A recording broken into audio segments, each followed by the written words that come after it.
Assalamualaikum warahmatullahi wabarakatuh. Shalom, Om Swastiastu, Namo Buddhaya, dan salam kebajikan bagi kita semua. Selamat pagi, siang, sore, malam, Pak Pujo sebagai dosen pengampu dari mata kuliah PKK serta teman-teman sekalian. Kami dari kelompok 7 dari PDB 119 akan mempresentasikan hasil produk kami yaitu Rainbow Tea. Sebelumnya, izinkan kami memperkenalkan diri mulai dari yang paling ujung. Perkenalkan, nama saya Rasya Isaac Mahendi dengan NIM 434215083. Saya Najwa Zarin Sinin Salsabila dengan NIM 131251329. Saya Fatwawati Sofi dengan NIM 164251035. Saya Elizabeth Singgah Wibowo dengan NIM 121251031. Saya Gun Gamatun Kayuga dengan NIM 142251215. Dan kami akan mempresentasikan produk kami. Baik, untuk materi yang pertama adalah pembahasan tentang latar belakang kami. Di sini Rainbow Tea hadir sebagai inovasi kuliner untuk mahasiswa dengan beberapa elemen yang terdapat di dalam nama bisnis kami yaitu Rainbow Tea. Yang pertama adalah rain, yaitu hujan yang melambangkan pop ice slushy atau shake yang kami tawarkan.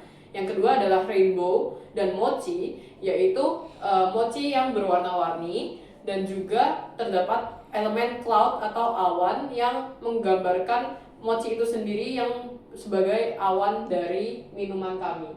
Lalu mochi berbahan dasar tepung ketan ini diberi warna serta topping menarik sehingga menghadirkan produk unik, praktis, lezat, dan sesuai dengan tren yang saat ini untuk anak-anak muda. Yang pertama adalah DFC Partner. DFC Partner yang pertama adalah sebagai bahan baku. Yang kedua, event organisasi kampus seperti bahasa seminar atau event UKM. Yang ketiga ada kantin kampus seperti tempat ini jualan. Yang keempat adalah jual di ojek online. Untuk DFC yang kedua adalah key activities. Untuk key activities yang pertama yaitu ada produksi mochi setiap hari. Yang kedua produksi rasa baru. Yang ketiga ada ikut serta dalam bahasa kampus. Yang keempat kerjasama dengan kantin. Yang kelima kerjasama dengan jasa ojek online seperti Gojek dan GoFood.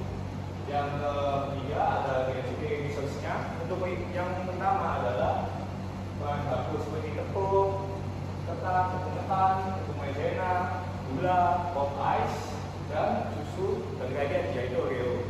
Yang kedua alat produksi. Yang ketiga media promosi. Yang keempat pelestarian dapur. Yang untuk DFC yang keempat adalah value promotion. Untuk value promotion yang pertama yaitu ada motivasi dengan masalah susu dan Oreo. Yang kedua harganya sangatlah terjangkau. Yang ketiga menggunakan bahan yang sangat berkualitas. Yang keempat cocok dijadikan sebagai oleh-oleh atau cemilan. Yang kelima yaitu ada tersedia dalam berbagai bentuk kemasan yang menarik. Yang keenam yaitu packagingnya yang sangatlah lucu. Selanjutnya saya akan menjelaskan mengenai BMC bagian customer relationship.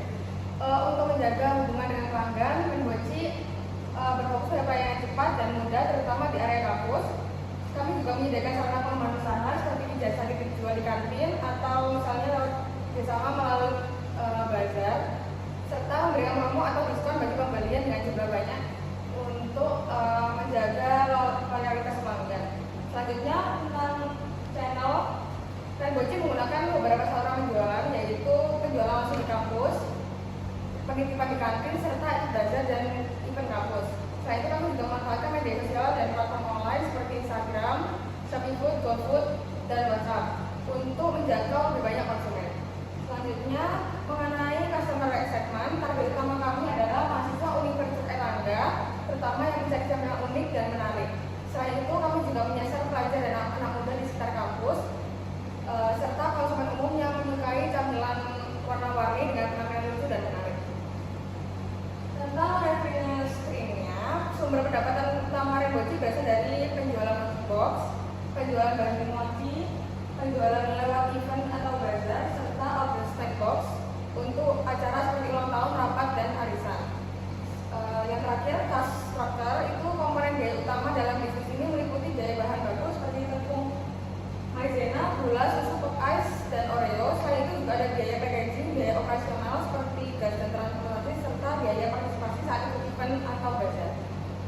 Baik, untuk yang selanjutnya adalah keunggulan dari Rainbow Chi sendiri. Yang pertama itu ada warna pelangi yang unik, yang dimana itu merepresentasikan macam-macam rasa yang ada dalam produk kami.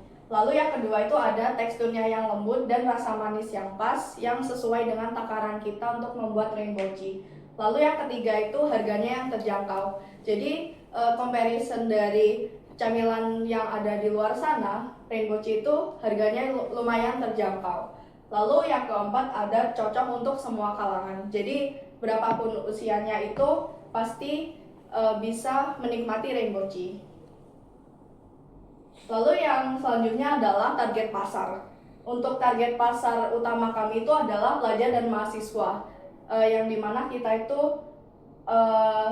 kebanyakan besar mempromosikan untuk mereka. Lalu yang kedua ada pencinta dessert manis.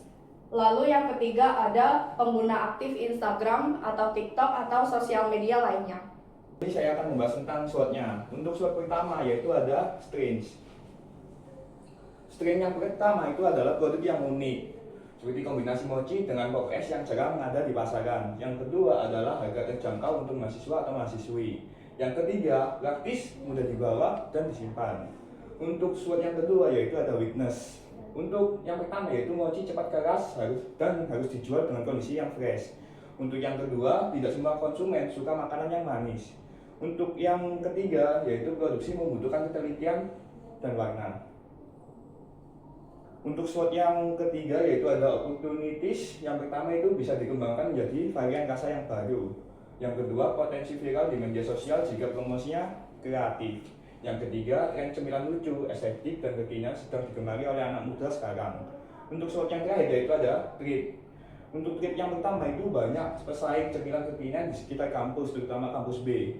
Dan yang kedua adalah tren makanan yang sangat cepat sekali berubah. Yang ketiga, bahan bakunya yang sekarang sedang naik-naiknya. Yang terakhir yaitu, jika promosi yang kurang gencar bisa kalah saing dengan brand-brand yang lebih unggul. Saya akan menjelaskan progres pendapatan kami selama 7 kali tahapan. Tahapan yang pertama, kami telah menjual sebanyak 3 box dengan pendapatan 36.000. Dan penjualan tahap kedua, kami telah menjual 4 box dengan pendapatan 48.000. Dan penjualan tahap ketiga, kami telah menjual 6 box dengan pendapatan 72.000. Dan penjualan keempat, kami telah menjual 8 box dengan pendapatan 96.000. Dan penjualan kelima, kami telah menjual 10 box dengan pendapatan 120.000. Dengan tahap keenam, kami telah menjual 6 box dengan pendapatan 72.000. Dan penjualan terakhir yaitu tahap ke-7, kami telah menjual 8 box dengan pendapatan 96.000. Jadi total pendapatan kami dari tahap pertama sampai tahap ke-7 yaitu sebanyak 540.000. Next. Jadi evaluasi kami terhadap brand Rainbow Chi ini adalah langsung aja. Konsumen itu suka karena tampilannya menarik. Terus promosi di WhatsApp dan Instagram itu cukup efektif. Dan terakhir, perlu menjaga kualitas warna dan tekstur agar konsisten. Kemudian untuk rencana pengembangan, kami ingin menambahkan varian rasa seperti matcha, cappuccino, taro, dan red velvet. Dan kedua, kami akan gencar promosi lewat TikTok untuk jangkauan yang lebih besar karena TikTok memiliki engagement yang lebih mudah didapat. Kemudian yang terakhir, peningkatan kualitas tekstur. Baik, akhir kata, dengan ide kreatif Rainbow Chi, bisnis ini memiliki potensi besar untuk menarik perhatian konsumen, khususnya di kalangan mahasiswa, melalui inovasi produk minuman kekinian yang unik dan estetik. Didukung dengan strategi pemasaran yang offline dan online, serta harga yang terjangkau. Rainbow Chi ini diharapkan mampu bersaing dan berkembang menjadi tren yang dikenal luas. Terima kasih atas perhatiannya, mohon maaf jika ada salah kata. Akhir kata, wassalamualaikum warahmatullahi wabarakatuh.